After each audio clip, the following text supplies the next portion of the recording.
My name is Donnie Martinez. I'm here with District 5 Farmington Patrol, and I'm here with Matt Brandt. And our best practice is a portable hitch.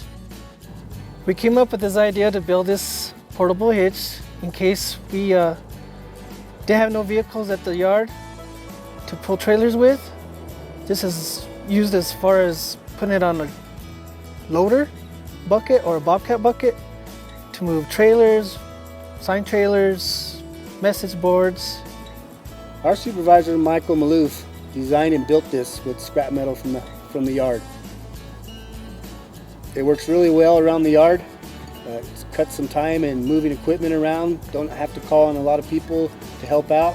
It can be used by one single person to move stuff in the shop. Oil changes, things like that, like on the distributor, it works out pretty well.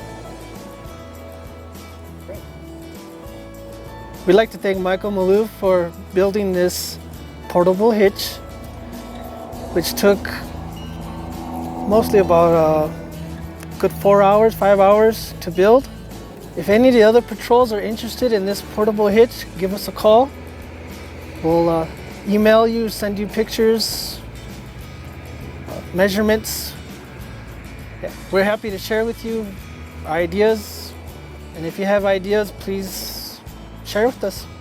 The Farmington Patrol would like to thank everybody for voting the portable hitch in for 2019 Best Practices Award. We appreciate it. Really, thank you. And we thank you.